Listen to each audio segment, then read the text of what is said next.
Sabi ko nga, no, maganda ang market po talaga ng quail eggs, no? Table eggs at saka fertile eggs. Katulad po niya, may kukuha sa atin 300 pieces na fertile eggs po, and that is 1,500 already, no? Pang isang sako na po na agad nila na pagkain yan sa 100 heads po. Yes po, ganun po kabilis, no? Ang bentahan po ng itlog ng pugo, no? Partida yan, hindi pa ako naglalako, no? At may pinapagalaw lang tayong tao, no? Actually, dalawa na po yung tao natin. Pero yung isa lang ang active, si Boss Mar Maestro. At yung isa po yung kabatch ko na nakakuha sa atin ng fertile eggs at nakapagpapisa na rin. Hindi pa naman aktibo, no? Hindi pa nagchat-chat sa atin. Busy pang mag-alaga ng mga papisa niyang pugo. Ayan, no? Yan po ang pruweba ko na sa mga fertile eggs ko po, no? Okay? Yan po ang pruweba ko, no? At napakaswerte ko po ang nakapagpapisa pa ako ng 25 pieces. Namatay yung isa, 24 pieces na lang po sila. So napakaswerte ko pa rin po, no? At tayo ay biniyayaan ng mga ito. Kahit kukunti lang ang ating lalaki, no? Talagang ganun po, no? Sugalan po to, ha? Maliwanag po tayo dyan, sugalan po to. Okay? Hindi porkit kami po ay nakapagpapisa, makakapagpapisa na rin po kayo, no? So marami pong factors kung bakit hindi mapipisa ang isang itlog, no? So syempre kailangan nyo na experience dyan, no? Yung lack of experience dyan, napapasok po yan, no? At yun, magre-ready na po tayo ng 300 pieces po natin ng fertile eggs, no? So matik, isang sako na nila yan. So yung ando doon na 1/4, kita na natin yun. Yes po, kita na natin yun. Maliwanag. No? And yung mga susunod pang iitlog at maibebenta po natin, kita na rin po natin. No? Ganyan po kaganda ang kita po sa pugo. No? At titingnan nyo naman to, wala pa sa kalahati yung kanilang pagkain. No? Nandito pa lang. Andiyan pa lang po. No? Andiyan pa lang. So, maganda talaga. No, maganda talagang kitaan. Basta't kontrolin nyo lang po yung secret. Okay? Diyan na natin i-reveal yan, yung secret natin na yan. Kung bakit tayo kikita. No? Hindi man malakihan. Kasi iba, one time, big time, gusto, pak! Tapos gusto malaki agad yung kita, pak! No?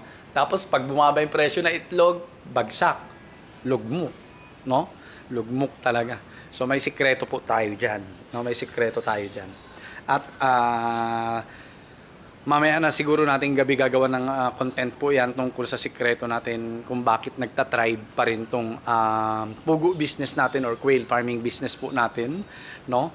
At diyan nyo na malalaman yan. Okay? Yung mga pinakabago po, ang ibibigay po natin sa natin, tawag rito, sa customer po natin, no? Yung mga pinakabago. So, dito tayo kukuha, no? Yan. Okay? 100, 200, 300 pieces, no? So, sana madagdagan pa. May 400 pieces kasi tayo dito. Ito hindi ko muna isasama kasi wala pang 50 yan, no? So, may 400 pieces tayo dyan. Kung kukunin yan, 1, 2, 3, 4, 1,600 pesos po. Tama ba? 1, 2, 3. Oo, 1,000. Ay, hindi 1, 2, 3, 4. 2,000 pesos. No? 2,000. Sana kunin na po lahat. Para at least malaki-laki rin ang komisyon ni Boss Jomar. No? So, ganyan lang kadali. No? Kailangan nyo lang din po ng secret. Ayan. Pangalawa, dalawa na yung secret natin, ha? So mamaya po abang-abangan nyo yung content natin tungkol dyan sa dalawang secret na yan. Okay? At wag po kayo mag-alala kasi i-reveal din naman natin yan para at least hindi lang tayo basta kumikita, nakakatulong pa rin po tayo sa mga kapwa natin na mga racers, no? Ng quail. Actually po ang dami nagme-message sa akin na taga dito sa Castillejos, no? At gustong bumili ng mga layer, no? Laying na mga pugo, yan, yung mga yan. At saka mga nagbe-breed na, no? So, tinanggihan po muna natin kasi sabi ko, kailangan ma-establish ko muna yung stability ng mga breeding materials natin or breeding stocks natin. So yan, mamaya gagawan po natin ng content yan kung gaano kahalaga po ang breeding stocks. How to maintain yung health ng breeding stocks. Ayan po, no? I-discuss din po natin yan. At gaano po ito makakaapekto, no, sa ating quail farming business or kahit sa chicken farming business po natin. Napakahalaga po, no, ng role ng breeding stocks or breeding materials po, no? So mamaya di-discuss din po natin 'yan maliban doon sa dalawang secret natin at saka doon sa kahalagahan, no, ng breeding materials or breeding stocks at yung health ng breeding stocks or materials po natin. So yun lang po. Mag-prepare na po tayo ng ating mga fertile eggs, 300 pieces yung kukunin, 1,500 pesos, ang bilis, 'di ba?